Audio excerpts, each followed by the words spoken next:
आस्था पर आप व्यापार कर रहे हो, आस्था से आप नौजवानों को बेरोजगार कर रहे हो, नौजवानों को रोजगार नहीं मिल रहा। सवाल इसका है, केवल मंदिर बना देने से ही क्या इनका पेट भर जाएगा, इनका परिवार चल जाएगा? तो मंदिर तो बना रहे हैं, लेकिन आप रोजगार दीजिए, आप शिक्षा भी दीजिए, आप उद्योग खड़े करिए।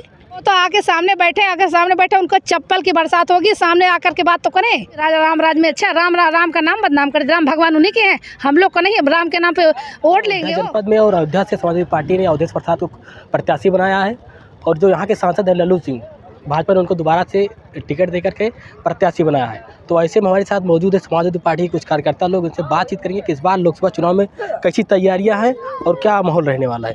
सबसे पहले क्या नाम है आपका? मेरा नाम सरोज यादव है और मैं समाजवादी पार्टी के जिला अध्यक्ष हूँ।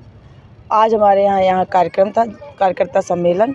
हम लोगों ने पूरी तरह से बढ़ चढ़कर हिस्सा लिया। इंडिया गठबंधन के सारे पार्टी के लोग थे, वो कांग्रेस के, कम्युनिस्ट के, आम आदमी पार्टी, सारी पार्टियों के लोग यहाँ बढ़ चढ़कर हिस्सा लिए थे। महिलाओं ने भी अपनी पूरी भागीदारी सुनिश्चित कराई थी और हम लोगों ने ये ठाना है कि इंडिया गठबंधन की सरकार बनानी है। ये जो बीजेपी डबल इंजन की सरकार को उखाड़ के फेंकना है। जो अखिलेश यादव जी लगातार कह रहे हैं यूपी में 80 और बिहार में 40 इंडिया गठबंधन मिलकर के हराएगा, तो इसके लिए कैसी तैयारियां, क्या रणनीति? देखिए, राष्ट्रीय अध्यक्ष माननीय अखिलेश यादव जी कह रहे हैं 120 हराना है इनको। तो हम लोग रूट लेवल पर काम कर रहे हैं, हमारे बूथ पर काम कर रहे हैं, पदाधिकारी हैं, ब्लॉक पर हैं और हम लोगों ने वोटर लिस्टों को भी चेक किया है। हम लोग घर घर जाकर समझाने का भी काम कर रहे हैं। हमारे जब समाजवादी पार्टी की सरकार थी, जिस तरह से कार्य किए गए थे, चाहे वो वृद्धा पेंशन हो, कन्या विद्याधन हो, लैपटॉप हो या आगरा एक्सप्रेस वे हो, मतलब कई सारी योजनाएँ ऐसी थी। तो सारी योजनाओं को मैं उनके सामने रखूँगी। किसानों का बिल भी माफ़ किया था, कर्ज भी माफ़ किया था, ऐसे था। और महिलाओं को सबसे ज़्यादा वो रोज़गार भी देते थे, उनकी सरकार में सुरक्षा भी थी। हम लोग उनके कामों को लेकर जनता के बीच जा रहे हैं और जनता जिस तरह से वर्तमान डबल इंजन की सरकार जिस तरह से जनता को प्रताड़ित कर रही है। देखिए, उन्होंने 22 को चुनावी वादा किया था, हर साल 2 करोड़ नौकरियाँ दूँगा और आज आप मानिए 10 साल हो गए, यानी 20 करोड़ नौकरियां। आज हम समझते हैं कि 1 भी लाख, यानी हमको तो बहुत दसों नौकरियां हर क्षेत्र में नहीं है। कहा उन्होंने सुरक्षा दूंगा, मैं दवाई दूंगा, व्यवस्था दूंगा और बेरोजगार दूंगा, शिक्षा दूंगा। आज की डेट में सबसे ज़्यादा अगर असर हो रहा है तो शिक्षा पर। शिक्षा व्यवस्था को इतनी ज़्यादा ध्वस्त कर दिया जा रहा है कि बच्चे पढ़ नहीं पा रहे हैं, उनके हाथों में मोबाइल पकड़ा दिया गया है, बच्चे मोबाइल से कर रहे हैं। आप छोटे छोटे पेपरों को लीक कराते हैं, चाहे वो हाई स्कूल हो, चाहे इंटर हो, चाहे आप किसी नौकरी का आवेदन करवाते हैं, लीक क्यों कर देते हैं? कैसे लीक हो जाता है? आपकी व्यवस्था क्या कहती है? आप ही बताइए, कोई खेत बेचकर फॉर्म भर रहा है, कोई कैसे भर रहा है और फॉर्म भरता है, फिर वहाँ जाके पेपर देने जाता है, जब वहाँ जाता है तो ये होता है पेपर लीक हो गया। ये कितने बड़े दुर्भाग्य की बात है। ये हमारी डबल इंजन की सरकार कहती है देश मेरा परिवार है। क्या जो मुखिया होता है, क्या परिवार को, अपने परिवार को कष्ट देता है? नहीं, मुखिया का काम होता है परिवार के हर एक सदस्य का सुख दुख समझकर उसको हल करने का प्रयास करे, लेकिन ये सरकार नहीं कर रही है और जनता रो रही है, पूरी तरह से जनता परेशान है। इसलिए जनता चाहती है कि इस बार परिवर्तन हो और इंडिया सरकार बने। तो कितना आप लोग जो शिक्षा रोजगार की बात कर रहे हैं, अयोध्या में आपके मंदिर बनवा है, एयरपोर्ट बनवाए हैं, तो भाजपा जब राम मंदिर का मुद्दा लेकर चलेगी तो जनता के बीच आप लोग कहाँ तक आप मंदिर की बात कर रहे हैं, ठीक है, मंदिर, मस्जिद, गुरुद्वारा, चर्च, जो भी है, मतलब आस्था आज हर नागरिक के अंदर है और भगवान में सभी आस्था रखते हैं, पूजा पाठ भी करते हैं। मैं भी पूजा करती हूँ, मैं भी भगवान को मानती हूँ। मैं सुबह बिना नहाए पूजा किए चाय नहीं पीती हूँ, थी मेरी आस्था है। बात यहाँ आस्था की नहीं है, आस्था पर आप व्यापार कर रहे हो, आस्था से आप नौजवानों को बेरोजगार कर रहे हो, नौजवानों को रोजगार नहीं मिल रहा। सवाल इसका है, आप इन्हीं नौजवानों को शिक्षा से बेदखल कर रहे हैं, इन्हीं नौजवानों को बेरोजगार कर रहे हैं। और ये बताइए कि जब ये क्या करेंगे? कांवरिया ढोएंगे, मंदिर मस्जिद करेंगे। ठीक है, आप मंदिर मस्जिद बनाइए, बहुत बनाइए, लेकिन रोजगार भी दीजिए, शिक्षा व्यवस्था भी सही करिए, आप उनको अच्छी जीवन शैली भी दीजिए। केवल मंदिर बना देने से ही क्या इनका पेट भर जाएगा, इनका परिवार चल जाएगा? ऐसा तो नहीं है। और अगर इसी तरह से रहा तो आने वाले टाइम में इसी समाज में जो नौजवान आज पीड़ित हैं, आज सबसे ज़्यादा वर्ग, आप बताइए, रोज़गार ढूंढते ढूंढते लोगों की उम्र निकल जा रही है। इसी समय ऐसा भी आएगा, यही नौजवान आपकी जेब पर छिनैती करेंगे, डकैती करेंगे, मारपीट करेंगे, रेप करेंगे, उसका जिम्मेदार कौन होगा? यही सरकार होगी। और उसके बाद जो थाना पुलिस क्या करेगी, इन्हीं बच्चों पर क्या करेगी, मुकदमा लगा के जेल भरने का भी काम करेगी। तो आप क्या चाहते हैं? देश को बर्बाद करने का आपने जो हथकंडा अपनाया है, ये हथकंडा बंद करना चाहिए पहली बात। अगर आप इनको हित चाहते हैं तो मंदिर तो बना रहे हैं, लेकिन आप रोजगार दीजिए, आप शिक्षा भी दीजिए, आप उद्योग खड़े करिए, तो समझ में आए। लेकिन ये गवर्नमेंट कुछ नहीं कर रही। तो आप क्या उद्देश्य बात हो रही है, तो आपके उद्देश्य जो लल्लू सिंह सांसद हैं, भाजपा ने उनको दोबारा प्रत्याशी बनाया है और समाजवादी पार्टी ने अवधेश प्रसाद खड़े हैं, तो कितनी बड़ी चुनौती मानती है? एक्चुअली देखिए, अवधेश प्रसाद जी इतना बड़ा फेस है, 9 बार के विधायक, 6 बार के कैबिनेट मिनिस्टर। जब सदन में महाना जी ढूंढ रहे थे, यानी कि मोदी जी, योगी जी ढूंढ रहे थे कि हमारी पार्टी में कोई बड़ा चेहरा आ जाए जिसको मैं सबसे ज़्यादा टाइम का सांसद विधायक घोषित करके उनको वो दे दूँ, अवार्ड दिला दूँ, लेकिन उनको अपनी पार्टी में कोई नहीं मिला। कहाँ मिला? विपक्ष के दल में मिला। माननीय अवधेश प्रसाद जी को वो अवार्ड मिला। तो इतना बड़ा फेस है। और ये भी तो हो रहा था कि यहाँ से मोदी लड़ेंगे, यहाँ से योगी लड़ेंगे, यहाँ से अमित शाह लड़ेंगे, लेकिन क्या हुआ? ये लोग डर गए, नहीं आए। फिर इन्होंने लल्लू सिंह को खड़ा कर दिया, क्योंकि लल्लू सिंह फील्ड में कहीं नहीं जाते हैं, कोई उनको इसमें लाइक नहीं कर रहा है, क्योंकि वो केवल अपना काम जो भी है। लेकिन हमारे प्रत्याशी उनसे कई गुना उन पर भारी हैं, और ये भारी मतों से जीत के आएंगे, और पूरे वर्ल्ड के इतिहास में अयोध्या सपा के नाम से रचा जाएगा। तो जो पीडीएफ फार्मूला अखिलेश यादव जो पीडीए बात कर रहे हैं, इसका कितना फायदा हो रहा है समाज? आप ये देख लीजिए, अवधेश प्रसाद पीडीए ही तो है, मैं पीडीए ही तो हूँ, ये पीडीए ही तो है, सभी पीडीए हैं। लोगों को कितना पीडीए समझ में आ रहा है? पूरा समझ में आ रहा है। आज हम बता रहे पीडीए क्या है, हम जनता को समझाने का काम करें, जनता को समझ में आ रहा है।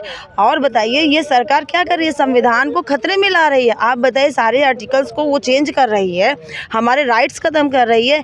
यही लोग जो आज कुर्सियों पर बैठी हैं, यही बाबा साहब भीमराव अम्बेडकर की देन है। नहीं तो ये मंदिर और मस्जिद के फंसा के इन लोगों को आज भी घरों में चूल्हा चौका और वही जी हुजूर वाला सिस्टम जो था ना, वही चलता रहता। तो ये सरकार की एक नीति है। सरकार चाहती है कि महिलाएं ना पढ़ें, देश का समाज नौजवान ना पढ़े, क्योंकि अगर ये नौजवान पढ़ लेगा, ये महिलाएं पढ़ लेंगी तो शिक्षित हो जाएंगे, नौजवान रोजगार मांगेगा, और वो देना नहीं चाहते। वो चाहते हैं नौजवान इसी तरह से भटकता रहे, जिंदाबाद कांवरिया ढोता रहे, अंत में वो जेल की सलाखों के पीछे जाए और वो ध्वस्त हो जाए। ये चीज़ उनकी पॉलिसी है। बाकी वो मोदी कुछ किसी को देना नहीं चाहते, सिर्फ लॉलीपॉप पकड़ा रहे हैं। तो हम आपके चैनल से ये भी कहेंगे, माननीय प्रधानमंत्री जी, माननीय मुख्यमंत्री जी, अगर आप वास्तव में देश का हित चाहते हैं तो देश के नौजवानों को रोज़गार दीजिए, उद्योग बनाइए और मंदिर भी बनाइए। ऐसा नहीं है, महिलाओं को सुरक्षा दीजिए। मणिपुर कांड हुआ था, किस तरह से हुआ था? कभी ऐसा इतिहास में किसी पन्नों में हुआ है? पहली बार ऐसा हुआ इस तरह से। लेकिन उसके साथ आपने क्या किया?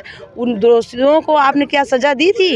लखीमपुर कांड हो, हाथरस कांड हो, क्या इन्होंने कोई कार्रवाई करी थी? नहीं। तो मोदी खुद चाहते हैं कि देश की जनता बिल्कुल लाचार हो जाए, भूखमरी में आए, भीख मांगे, और मैं ऐसे राजा की तरह उन पर राज करूँ। समाजवादी पार्टी से मैं 5 साल हो गया मंत्री जी के साथ जुड़ी हूँ। जो सम्मान महिलाओं को समाजवादी पार्टी देती है, कोई पार्टी नहीं देती है। अब की गठबंधन सरकार जो है, सब कांग्रेस पार्टी, आम आदमी पार्टी, आज़ाद पार्टी, सब मिल करके पीडीए को मिला करके हम सब लोग माननीय मंत्री जी को जिताएंगे, अखिलेश जी की सरकार बनाएंगे। वो हमारे ऊपर हमला करे या लाठी चलाए, हम लोग भी लाठी चलाएंगे, लेकिन छोड़ेंगे नहीं। हम भैया अपनी सरकार, अखिलेश जी की सरकार बना करके छोड़ेंगे।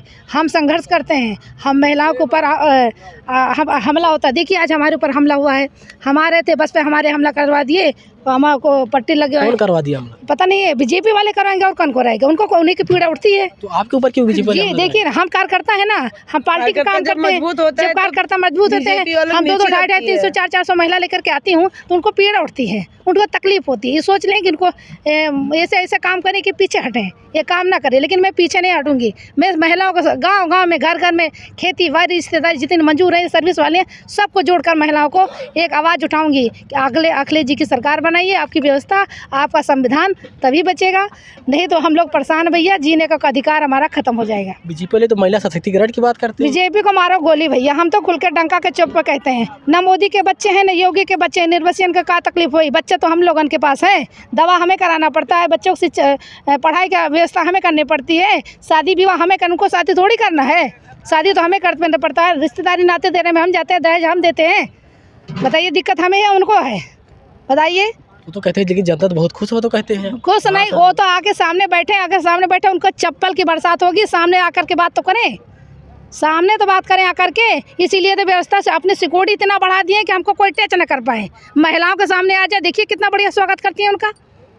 स्वागत तो करेंगे बढ़िया से, उनका चप्पल से स्वागत करेंगे। इतनी बड़ी व्यवस्था की है, हर 1 घंटे 2 घंटे में बहन बेटियों के साथ अबरू लूटी जा रही है। बताइए इसके जिम्मेदार कौन है? मोदी सरकार है, कोई और थोड़ी है। हम लोग सुबह बच्चे स्कूल जाते हैं लेकिन डर लगा रहता है कि कहीं रास्ते में कुछ ना हो जाए। कहते हैं कि राम राज में अच्छा, राम का नाम बदनाम कर, राम भगवान उन्हीं के हैं, हम लोग को नहीं है। राम के नाम पे वोट लेंगे, वो क्रेडिट तो वही लेना चाहते हैं। अरे लेना चाहते हैं, लेने दिए। उनके कहीं जनता होशियार है, जनता होशियार है। किसी बड़े नेता को बुला सकते हैं पैसा दे करके, लेकिन हम गरीब महिलाओं को नहीं, आम आदमी महिलाओं को नहीं। महिलाओं उनके साथ हैं, ये हमारा लक्ष्य है। मैं कसम खा के कहती हूँ, विधानसभा में हमने जिताया और माननीय मंत्री जी को विधायक बनाए, चेयरमैन प्रत्याशी को बनाए, सभासद हमारे जो सभासद हैं वो भी हमारे पार्टी के हैं। अब मैं भगवान से प्रार्थना करूँगी, अपने बहनों से मैं हाथ जोड़ के प्रार्थना करती हूँ कि आपकी सरकार अखिलेश जी की बनेगी, कि व्यवस्था तभी हम लोग की बदलेगी जब अखिलेश जी की सरकार बनेगी, हमारी भारतीय संविधान बचेगा तब। लेकिन तो आपके यहाँ जो लल्लू सिंह सांसद है भाजपा से, अरे भैया लल्लू सिंह को तो मेरे बारे में अच्छे से पता है। लल्लू सिंह गोरखनाथ को मैं 1050 बार सुनाई भैया। हमारी स्कूल का काम हम करते थे, हमारे समूह का काम करते थे। ये बीजेपी वालों ने हमारा उल्टा सीधा करके हड़प लिए सारा काम, हमारी रोजी रोटी छीन लिया। समूह में भी बहनें जो काम कर रही हैं उनका प्रमोशन नहीं हो रहा, आंगनबाड़ी में जो बहनें काम कर रही है, शिक्षा मित्र में उनका तनख्वाह नहीं मिल रही है। बताइए यही सरकार काम करेंगे? यही लोग हम लोग इनके लल्लू सिंह अवधेश पर उनके गोरखनाथ के ऊपर हम विश्वास करेंगे? हम भैया मंत्री जी को मानते हैं, मंत्री जी को हम विधि सांसद बना के छोड़ेंगे। अखिलेश जी, हाँ, लक्ष्य हमारा यही है कि माननीय मंत्री जी को जिता करके हम लोग दिल्ली में बैठाएंगे, अखिलेश जी की सरकार बनाएंगे। हम लोग घर घर जाते हैं, काम छोड़ देते हैं। हमारे पढ़ाई लिखाई हमारे बच्चों की थोड़ा खराब है, घर का जिम्मेदारी है तो घर में तो देखना पड़ता है। लेकिन हम सरकार बनाने के लिए, अखिलेश जी को सरकार बनाने के लिए हम लोग लग चुके हैं। चाहे 100 हर्जा हो, चाहे अस्पताल में भर्ती रहते हैं या कहीं रिश्तेदारी में रहते हैं, लेकिन कार्यक्रम लगता है तो मैं दौड़े महिलाओं को बुला करके बस में, टेम्पो में, गाड़ी में, मैजिक में भाग लेकर मैं मंत्री जी के चुनाव कार्यक्रम में पहुँचते हैं। महिला एकदम एकजुट है। ये हमारा संघर्ष है कि हम हर 5 विधानसभा में महिलाओं को साथ लेकर चलूंगी। हमारी बहन सरोज यादव जिला अध्यक्ष जी हैं, हम लोग कंधे से कंधा मिला करके उन्हें जिता करके छोड़ेंगे।